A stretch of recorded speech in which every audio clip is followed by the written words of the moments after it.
think the best founders in the world, their kind of jogging pace is faster than most of us can work. But you've got to kind of, build up to that. For a really big fund, they need to be working on really, really big problems. They need to be able to turn their success into a very large company. The way I think about impact now is I think about something like climate. And I'm really concerned about the climate. And I think that we need all hands on deck. One of the reasons I took over StartMate when I did was that I thought that the ecosystem was in a really interesting position. It was just starting to explode, and that a lot of founders were getting a lot of advice from people who hadn't themselves scaled large technology products. And that worried me. And it kind of was the thing that kind of got me in the game. And I think by virtue of the fact that they'd been in the trenches, there was always at SquarePeg this idea of being in your corner, being the investors that perhaps they didn't have, that Paul didn't have, his first time around, and really being in the corner of the founders. I think that my move toward investing has really been that. It's kind of getting past the ego of wanting to be the guy in the arena, being the person doing everything, to realizing that actually I'm probably much better in a supporting role, helping others. But it comes down to having a culture that feels authentic, and a high performance culture, I think is non-negotiable. But how you get there is probably very different depending on the founder and the founding team. We need to build some of the world's biggest companies to take some of the technologies that are being developed today, or maybe even already exist, and take them really, really broad and make them applicable across the globe. To me, that's a really interesting way to see AI solving kind of industry level problems with data that is not accessible to everyone. And I often think that, one of the reasons that you often get founding teams as opposed to individual co-founders is that you're often looking for a combination of attributes that are not usually found in one person.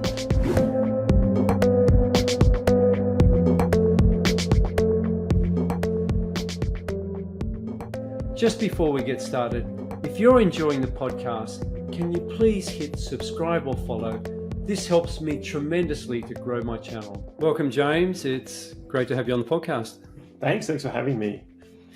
Now, James, you involved with quite a few things, SquarePeg and StartMate, and originally with Khan Academy, which we'll talk about a bit later. But just to kick it off, can you share with us how you initially ventured into the startup investment space? And was there any formative experiences in your early life that fueled your passion for supporting entrepreneurs and fostering innovation? Yeah, I mean, sure. I'm not sure how early this is. It now seems pretty early from middle age looking backwards. But when I was in first year uni, I started a business, a startup at the time, although I was doing everything wrong. But I ended up bootstrapping that for 7 years. I had to stop uni, and then I kind of went back part-time and eventually got my degree. But sold that business for what we would now call a hilariously paltry exit, and but enough to kind of go around the world and do some thinking for a while and realize that yes, I had done everything wrong, but also this was the very early 2000s, and also enough to realize that Australia at the time was not the best spot to be doing this. No. Ironically, I decided to then leave Australia, so I went to McKinsey & Company for a little while. Looking for a ticket over to Silicon Valley. And ironically, I left Australia just, I think, as, SquarePeg was being invented, StartMate was just beginning, so around the kind of 2012 time. So just as the seeds of what has now become the Australian ecosystem, we're just getting started. And just tell us a little bit about SquarePeg and StartMate. Sure. Well, SquarePeg was started by Paul Bassett and Tony Holt and some other co-founders. Paul obviously had, perhaps not obviously for some people listening, but he had co-founded the startup Seek, which became this enormous, multi-billion dollar organization, huge, helping revolutionize how employment is done and how you find talent. And so his experience throughout the kind of 90s and early 2000s, I think, really galvanized a passion to help the next generation of Australian entrepreneurs. And so the SquarePeg co-founders started investing actually, in Australia and all around the world. I think they've always had a lens to help Australia, but also to bring the best from around the world to Australia. Mm-hmm.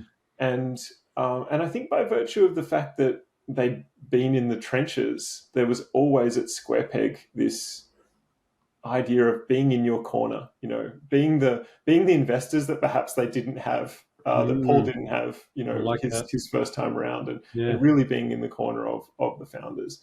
And so, and yes, that is a pun on SquarePeg, I guess, being in your corner. But yeah, that was the genesis of SquarePeg, and StartMate, I think, began around a similar time. But I think that was, again, a frustration with the Australian ecosystem, not really having much in the way of, venture dollars. And Nikki Skivak, who would later go on to start Blackbird, basically started StartMate, I believe, as a way to just grab a bunch of great Australian entrepreneurs, take them over to SF, and hopefully get them some funding. And when I joined, and kind of took it over in 2018, the idea was to take it from this kind of side project to stand it on its own 2 feet and have it be its own, organization with its own revenues and its own income and a whole bunch of different product lines. And that was the idea behind StartMate. But I think both StartMate and SquarePeg have been really formative for the Australian ecosystem, and I've been really lucky to have something to do with both of them, albeit only when I came back from the US when a lot of the hard work had been done. I think recently you made a partner of StartMate. Is that correct? Sorry, no, of SquarePeg. It's at StartMate. So I kind of took over StartMate and was its first kind of, I guess, CEO, where we got some government funding and we started a new kind of product line for StartMate, which was really about founders. But then we started this thing called the Fellowship, which was for talent and for people who wanted to work in startups as opposed to necessarily always founding a startup. And so after running StartMate for 2 years, I basically fell in love with investing, and I went to SquarePeg to do that full time. And so, yes, last year became a partner of SquarePeg. Fantastic. And you talked about like frustration as a founder, like founders have a lot of frustrations, and I did also. And one of those really was, at that very early stage when you haven't really you've got no funding. I mean, we were self-funded, bootstrapped ourselves. But I think if we were funded earlier, because there are other in the space that came in a lot later and really went big with a lot of funding, especially the business development, marketing side of things. So my frustration was, everyone you talk to investors and they say, well, what we want is to see some revenue. And I'm like, well, if I've got revenue, then honestly, why do I need you? You know what I mean? Yeah. I mean, unless you want to scale up much quicker, which I get, but there's that catch-22 situation, and that was a real frustration for me as well. Can I ask what years you were fundraising? And I imagine it was in Australia. Well, we actually decided not to go down that path because of that. So we just bootstrapped. But looking back... But I mean, what years were you kind of exploring that idea? Yeah, well, actually, we started in 2017. 2017, okay. Yeah, all right. Yep. Well, yeah, no, I think it is an absolute natural frustration. And I do think that there is a chicken-egg situation. But that is what, pre-seed and seed stage investment is designed to be for. And so I think really what needs to happen is that folks who are not interested in making pre-seed or seed stage investments probably need to stop having those conversations with founders. Speaking for SquarePeg, I think I'd say the majority because something we speak about a lot, we're trying to work out for a given fund, where are all of the different companies up to? And I hope I'm not speaking out of school, but I believe that the majority of the investments that we've made in our most recent fund have been, certainly pre-revenue, many of them pre-product. So Wow. before there's Okay. even been a product. And SquarePeg also, is partially famous for its investment. This is before my time, but its investment in Canva. The investment in Canva was, I believe, the first VC money in. And again, this is before my time, but from what I know, there was no product and certainly no revenue at Canva at that point. And so, I think that it takes a very different type of investment conversation. And pre-seed and seed stage investors should be looking at the caliber of the team, and is there a huge kind of huge problem and opportunity? Does this team kind of have some kind of unfair advantage? Are they, the people who really will solve this problem?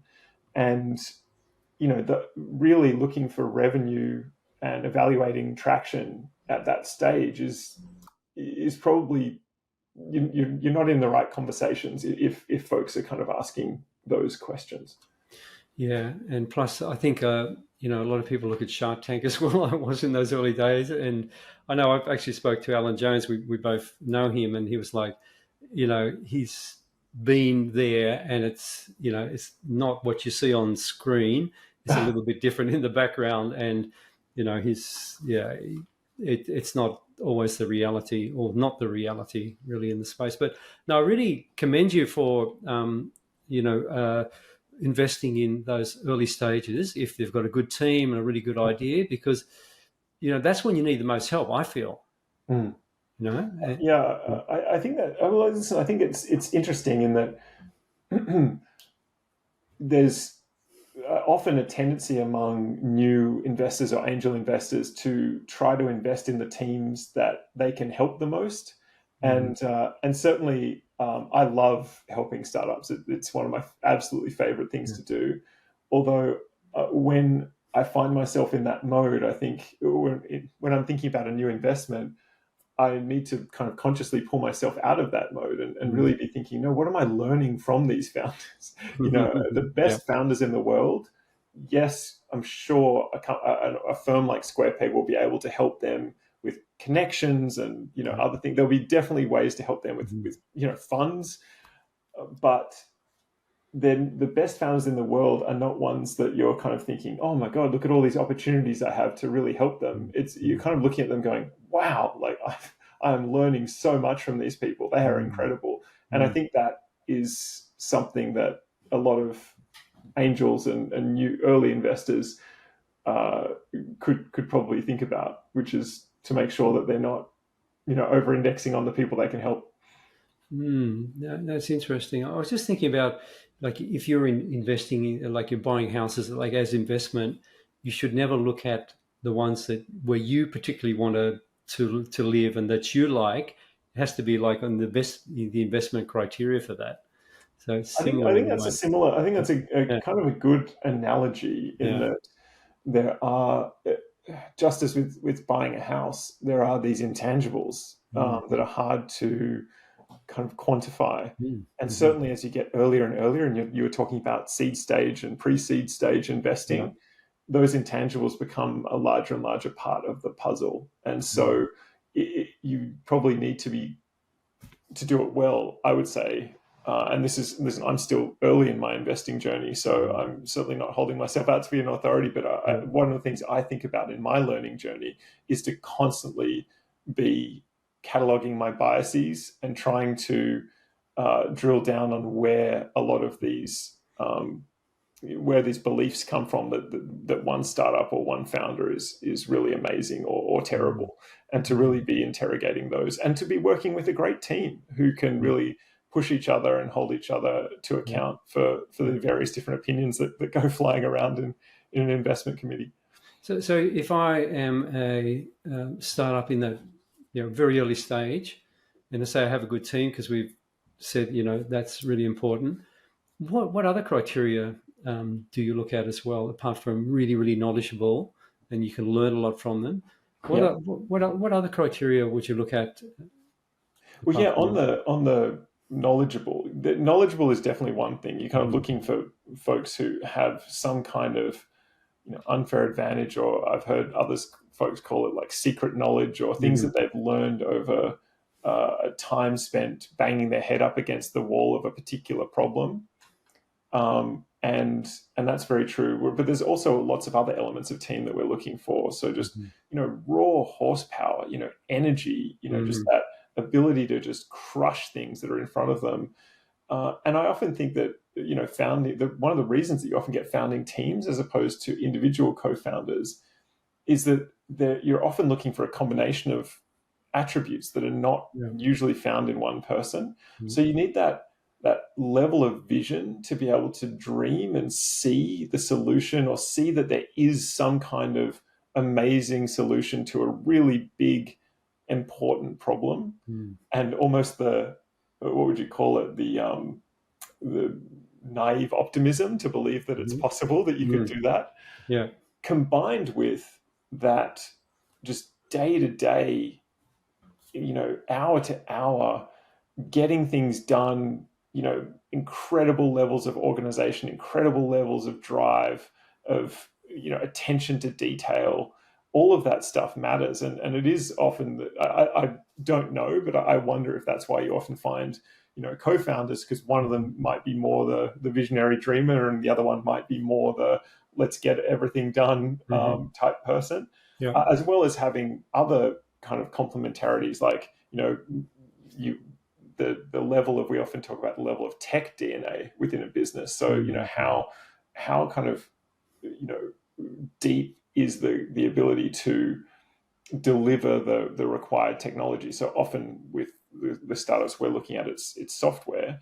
And so if you have really amazing software development capability in the founding team, then what that does is it reduces your cycle time to try things out and bang your head against the wall and kind of come up with something better, because you can put something in front of a customer, hear the feedback, iterate, and get something back without kind of shipping it off to an agency, doing a request for proposal or whatever it is, which can kind of take weeks and weeks. So if your cycle time is hours instead of weeks, then you're kind of in a much better position. So on team, there's a bunch of different things that we look for. But of course, on the other side, we're in this pre-seed, early stage side of things, we're looking at what is the opportunity and how big is the problem and how important is the problem that these founders are looking at. And that is going to vary by fund, I think, enormously, because at SquarePeg, we're one of the kind of larger funds in Australia. And that means that if we're looking for, the venture model is, you hope that a really great success from one of your companies could, return the fund. And in order to be able to do that, they need to be working on, for a really big fund, they need to be working on really, really big problems. They need to be able to turn their success into a very large company. And so that's the other side of the coin. And I do think that will vary, because some investors, they don't necessarily need that company for it to be a really great success for their fund. They may not need it to turn into a multi-billion-dollar, unicorn company. type of thing. And so you can really, I guess, target your investment to, the types of problems and the types of companies that you hope that this startup might turn into. Yeah, it's interesting in that whole space, because I've spoken with on the podcast a few other guests from the sort of impact space and funding for that area, and they're pretty much saying there's not really anything between the dads and mums investors and then the VCs trying to get the unicorns, and they're trying to fund in that. So not every startup is going to be a unicorn, but a lot of them can be doing a lot of good in the space, and they can be sustainable over a long period as well. But I guess it's just the different models for different investment organizations. Yeah, it's funny. I've thought a lot about that, because I was at Khan Academy, and that was not-for-profit, trying to do great things for the world, and then have spent a lot of time in the for-profit space as well. And I'm not an expert here, but the way I think about impact now is I think about something like climate, and I'm really concerned about the climate. Yeah. And I think that we need all hands on deck. We need, all kinds of, policy, advocacy, individual action, all kinds of things. But one of the things that obviously, captures my interest a lot working in venture is what is the role of venture and kind of for-profit, investing in climate. And I often come back to the notion that the two things that technology startups and venture do really well together are speed and scale. Mm-hmm. And so when I think about the types of solutions that we need with the climate, yes, there are a bunch of, incremental, current technology, just changing action, changing policy. Like that is, probably the lion's share of it. But I also think we need some absolute breakthrough companies. We need to build some of the world's biggest companies to take some of the technologies that are being developed today, or maybe even already exist, and take them really, really broad and make them applicable across the globe. And that speed and scale is something I think technology startups and venture can do well. And so when I think about the different types of funding, that's the niche that I think venture can contribute to these types of problems. Yeah, that's fair enough. And I think I read a LinkedIn post, company that you funded that's increasing the efficiency of electricity by 100% or something. So it's cutting down. Nira. Yes, yes. Yeah. I love talking about Nira because I feel like it should be on the front page of the newspaper every week, especially when we're covering, the latest energy crisis or the latest coal power plant that's not able to be shut down. That here's a startup based in Sydney that can double the capacity of an electricity distribution network using just software. So, a lot in the energy infrastructure space, and quite rightly, is about, really whiz-bang technologies that, you can install on every home or in every power pole, and you can kind of do amazing things with the grid. And that's great. And to be honest, we need it all. But the ability to just use software to double the capacity of your network is something that I think every single energy utility should be doing, because in the test or the case that Nira was working on, I'm not sure I can disclose the name of the network, but it's a large network, a large Australian network. I think it was the equivalent of something like 10 years and $10 billion worth of infrastructure development to get that kind of capacity into the distribution network. And so we could get that much quicker with software. And that's the kind of thing that, technology companies can do. And I think it's incredible. Oh yeah, I'm not against unicorns whatsoever. I think some of them are doing amazing things in the world. I'm very. I hope this is a unicorn eventually. Yeah, it's interesting. So you were talking about Khan Academy. Now, I've actually got a bit of history on that myself. So I was working for the largest online training organization in the Southern Hemisphere, quite a few years ago, before I started my startup. And I started social media there around 2008, right?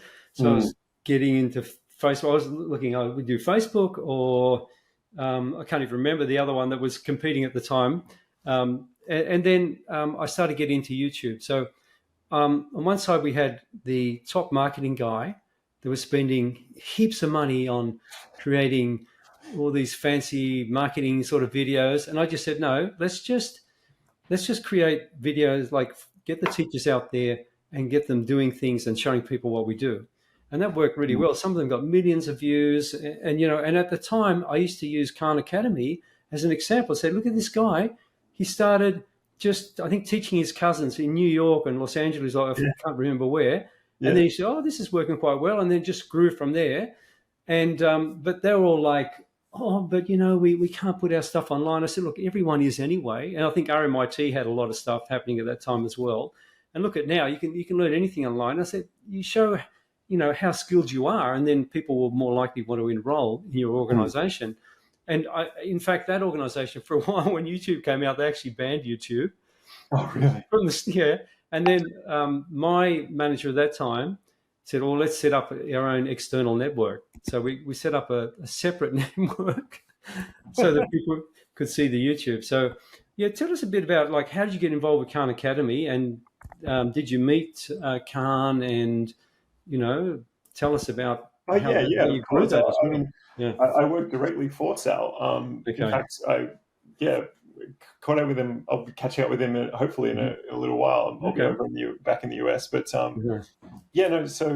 my Khan Academy story began in a really interesting, weird way. I've been over in New York after McKinsey. I've been working for a company called Purpose, which was a bunch of the GetUp guys who'd started, the founders of GetUp. Yeah, I know. Well, I joined in the very early stage, around 2012 when they started. Yeah, so they had, a couple of them had gone across the US and met a bunch of the kind of Obama 2008 movement folks, and they created this company to build online movements, and they built some incredible, the largest LGBT rights organization in the world, a bunch of others, and so I'd been working with them to see whether there was something we could do in kind of consumer rights and using people's purchasing power, and that took me over to the West Coast.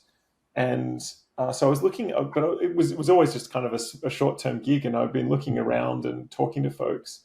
And I ended up in an interview with this YouTube channel that had just started. So they'd got some funding from, I think, Bill Gates and Google, and they'd hired a product team, this great product team.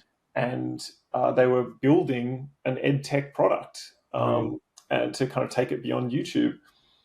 And I ended up in this interview with Sal and his best friend and the president of Khan Academy, Shantanu, and they were asking all these questions, and essentially it became clear that they wanted a blood-sucking McKinsey consultant to build a bunch of commercial partnerships with folks like Bank of America and some others to kind of bring money into the organization. I said, "Yep, no, I can absolutely do that. But you guys are sitting on probably the best movement anywhere, and I just been working with these guys. I want to build that movement. I want to kind of help you with that." And they were like, okay, but I could see they were a bit skeptical. I think what was great, what was very lucky for me, was they went from my interview straight into a board meeting, and Eric Schmidt, who was at the time the CEO of Google, was on the board, and he had also worked with the Obama people. And so he started saying, "You guys are sitting on the world's best movement. You're not doing anything with it, and here's what you need to be doing." And they were like, "Oh, that James guy, he said some similar stuff." And so I got the job, and I think they let me mess with, or they kind of allowed me to start doing some interesting things on the brand side, on the movement building side, and that turned into me ending up, building the first brand platform for Khan Academy, and launching a whole bunch of different things that I could go into, but that was the genesis of the Khan Academy story.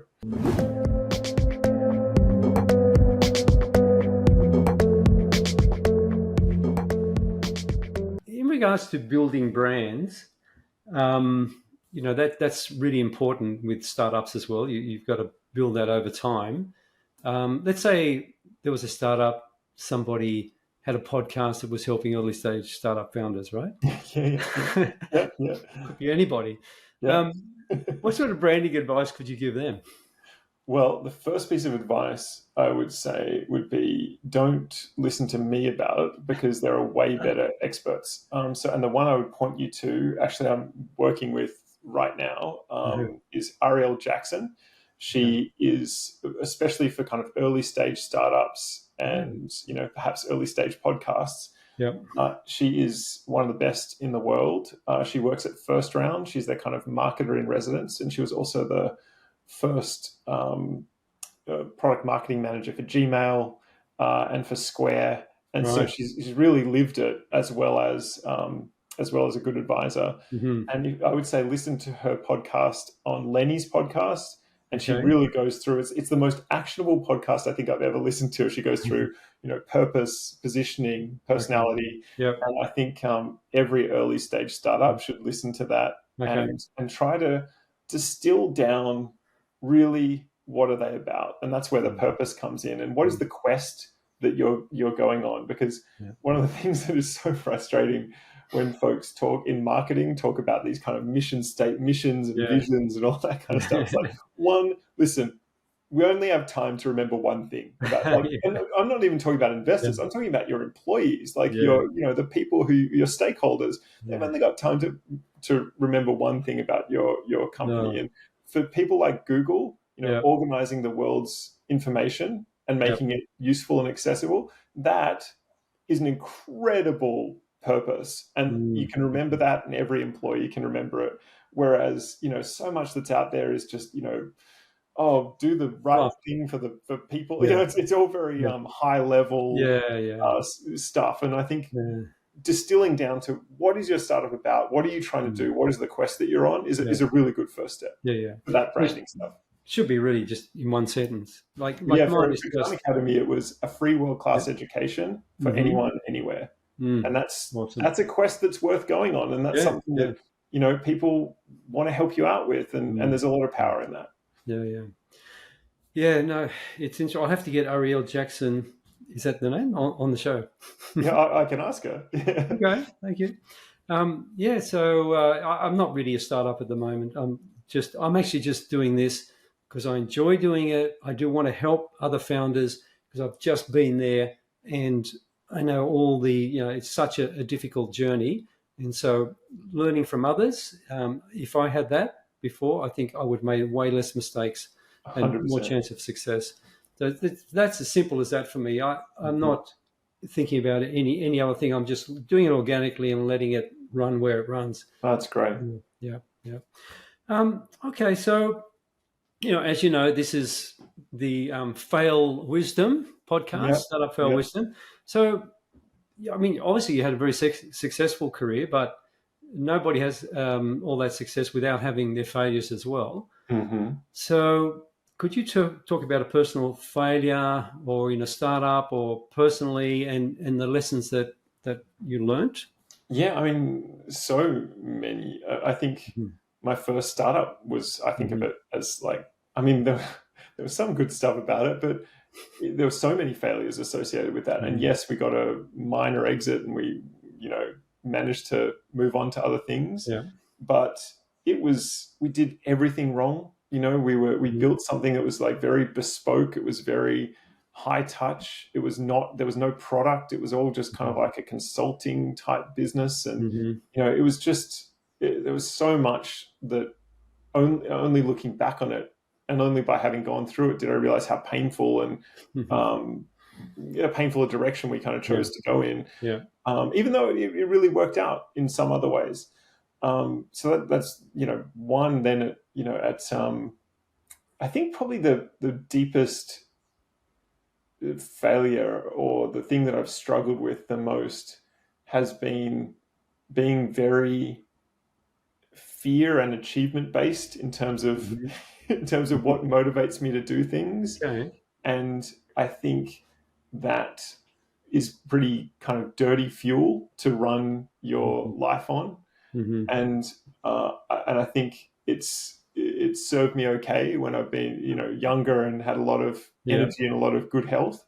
But I think that that having that is the basis for how you're kind of getting drive and get out of bed energy in the morning. It has kind of probably caused me to live a more high stress life than was necessary. And I think that moving away from that wherever I can toward being more, curiosity based, more, more like in line with what I just really love doing, as opposed to what's the coolest, shiniest achievement I can take on, has been one of the biggest learnings for me over the past kind of decade.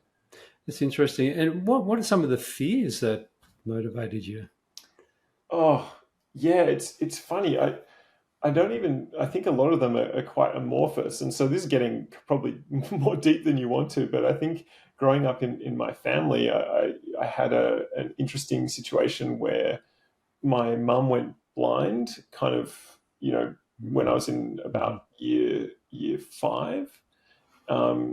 And so there was still a lot of fear about, how was that going to work? And all the different family members reacted to that differently. And, it was, I think that's kind of stayed with me in some ways. I think also, I don't know, it's not like there's any specific, I think fear of failure really more than anything else. I think that my model has been to find the brightest, shiniest, coolest, most scary challenge, jump into it with both feet, and then be terrified that I would not achieve it, and use that as fuel to make sure I did achieve it. And that I think it's certainly a model. Like, it kind of works on some level, but I think that it's a very high stress, high burn model, and I think that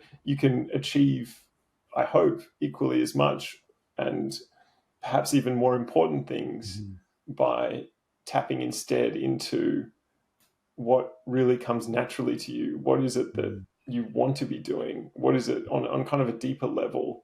What kind of really resonates with you?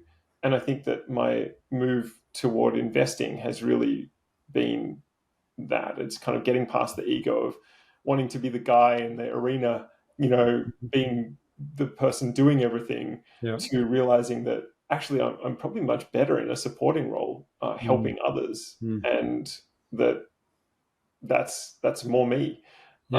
And so that's really how that's worked out for me so far, but who knows. It's really interesting because I've just the last podcast I did, I was interviewing Mark W. Travis. He's a director in the US. They call him director's director. So he works with other directors, and he found as well that was more his role, is working with other directors rather than directing himself. So it's supporting others. Those who, I won't say this for him, but perhaps for me, those who can't do teach. Yeah, well, I was a teacher for many years, and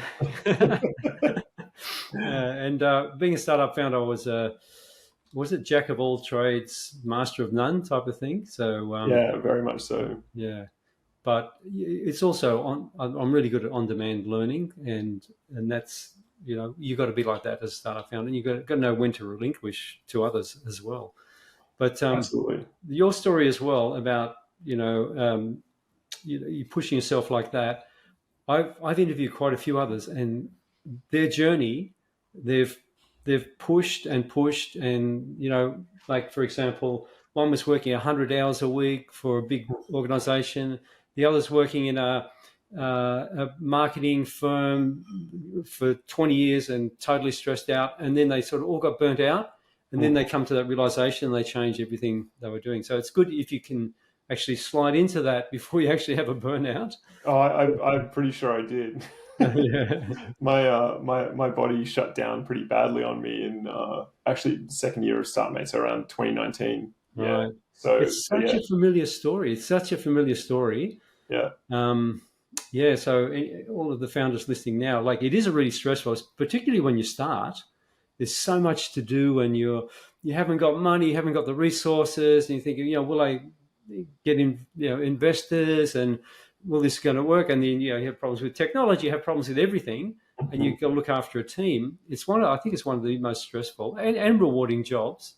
Well, not even a job. It's it's more than that out there. But you've got to maintain your mental health. And interestingly enough, in our startup, we still only work 4 days a week, because there's a lot of information out there now that working 4 days a week, you're actually just as productive, or even more productive, as working 5 days a week.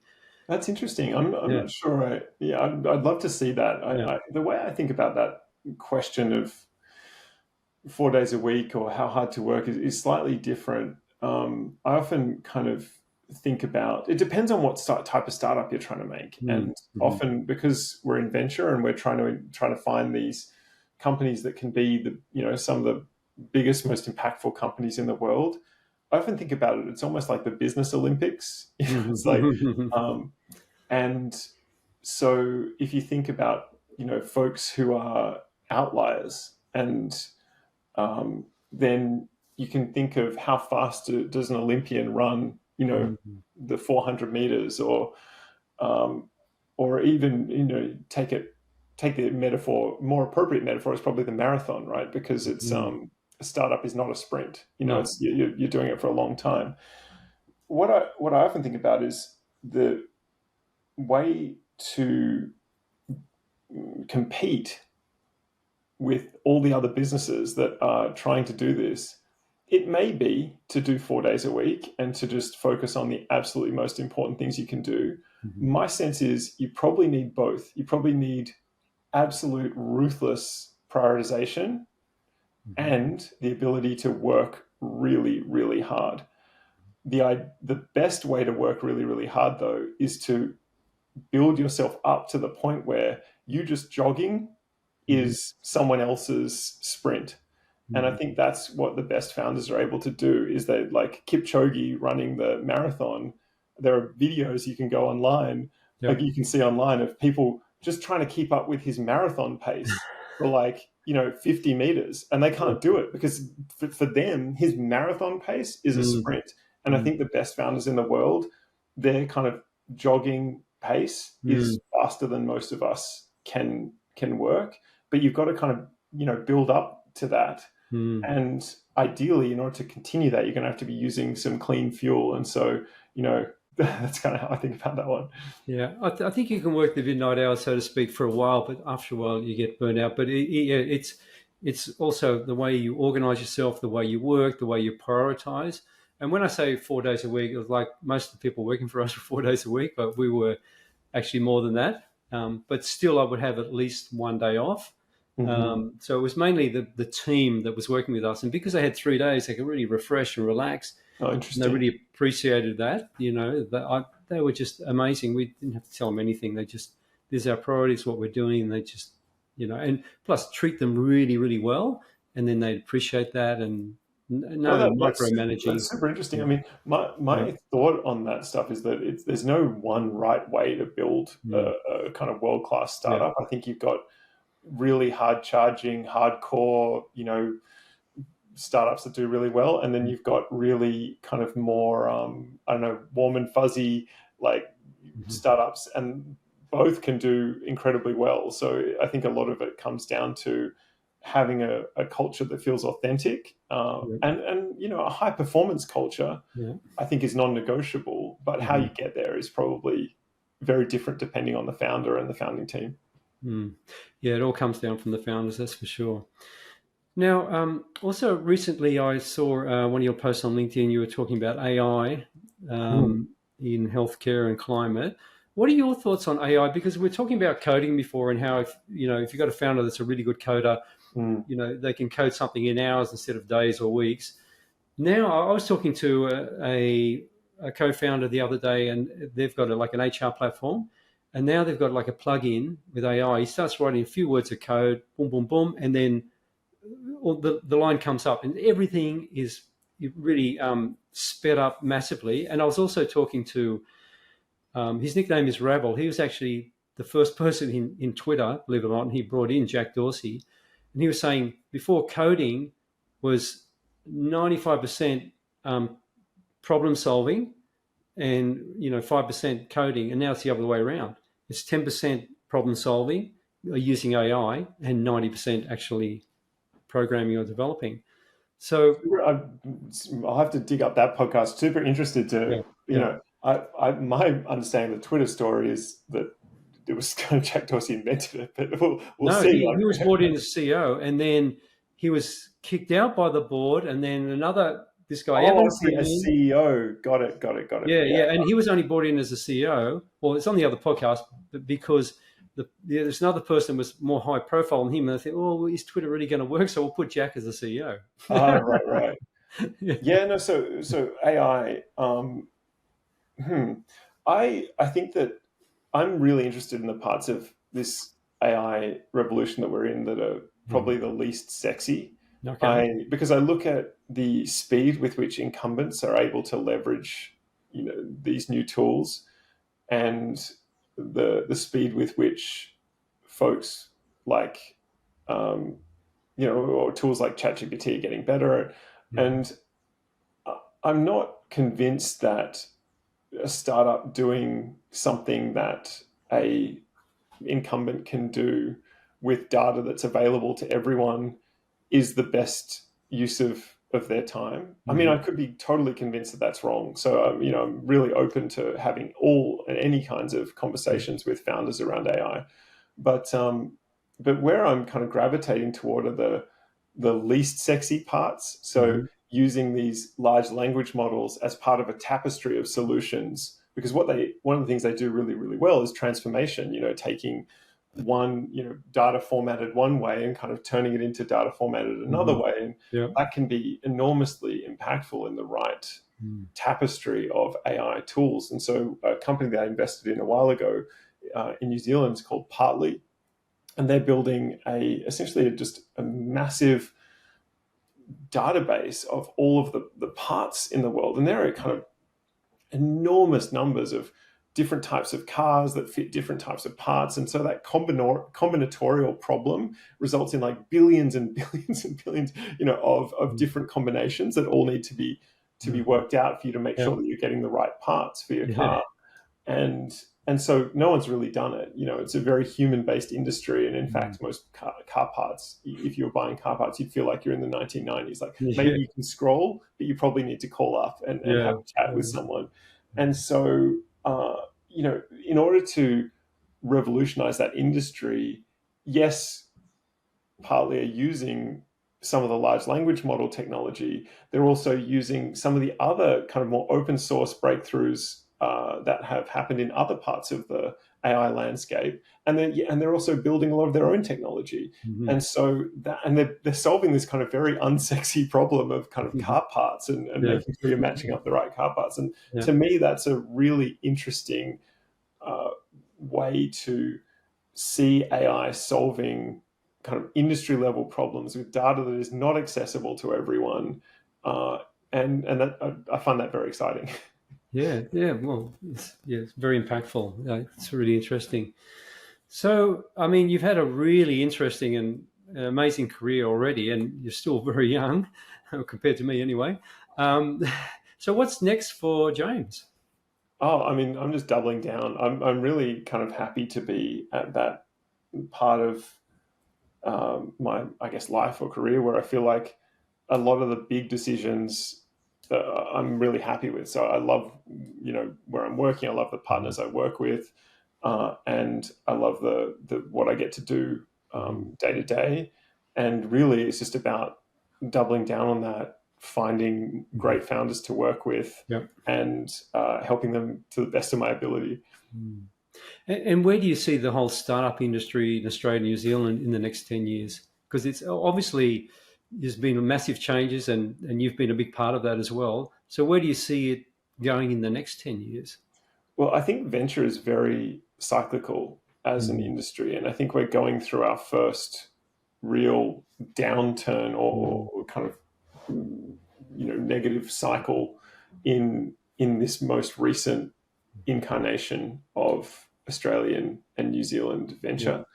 And so I hope that in 10 years' time, we will be at, reaching another high in the venture landscape. And hopefully, this wave of AI and perhaps some other technologies, hopefully around things like climate and health and other, that kind of coincide with big human problems we have in society, are getting solved by some of these technologies. And I hope that is causing more and more investment, more and more folks to become founders, and that we're helping to give Australia another string to its bow. I think Australia's been blessed to have an incredible amount of resources and fantastic companies to help, make sure that those resources can kind of get to the world. And that has given everyone in Australia, a much bigger boost economically and in terms of our education and health system and all these things that we rely on. I think that's great. But the world that we're going into is one where, capitalism is not restrained to different countries. In the previous version, you got to have your own telcos, your own power utilities, you got to have your own banks and your own airlines. Whereas in the world of tech, it's often very global. And there's kind of one Google for most of the world outside China. There's one Facebook. There's one Canva. Yep. And I think that what I hope for our ecosystems is that we're able to build a lot more of these global winners so that Australia and New Zealand are able to kind of stand up as global economies and not kind of client economies of the countries that do manage to have these global winners. Yeah. No, it'd be great if that happens. And I guess you've done a lot of work working towards that. So we'll see over the next 10 years. Now, here's hoping, right? Like I think we've got a really good shot. So I'm optimistic. Yeah, and being optimistic is the right way to go about things. So if you could give just one piece of advice to an early stage startup founder, what would that be, James? I'd probably sit down and ask a whole bunch of questions before I gave any advice. I think one of the things that, and it sounds like a cop-out, but hear me out, I really do think that advice is not a limited commodity in the startup world. You can go on the internet, you can see everyone's giving you advice all the time. I think the limited commodity is someone who's really going to listen and care and try and internalize what you're trying to do and who you are, and then come back with something that's relevant and helpful. And so, I would say, that's what kind of early stage startups need, perhaps more than kind of generic advice, which you can get anywhere. But hopefully that's not too much of a cost. So I guess the advice is to get advice from the right person for you. I think that's right. I think that's one of the reasons I kind of came back to Australia, and one of the reasons I took over StartMate when I did was that I thought that the ecosystem was in a really interesting position. It was just starting to explode, and that a lot of founders were getting a lot of advice from people who hadn't themselves scaled large technology products. And that worried me, and it kind of was the thing that kind of got me in the game. And so I think being careful about who you take advice from is probably a really, really good piece of advice. Yeah. Actually, I had another guest, Liz Swigart, and she talks about mental whiplash. Oh, yeah. Mental whiplash is a huge thing. It's a huge thing. And I guess that's right. I mean, developing your own inner compass is such an important thing for any founder. And some people just get it naturally. I don't. Like I need to work at it. But just making sure that you know what you're about. And so when you're getting lots of advice from all directions, being able to sort through that in a way that does not put any particular person on a pedestal, least of all a venture capital investor. Absolutely. And then, using your own intuition, instinct, whatever you want to call it, make the right decision.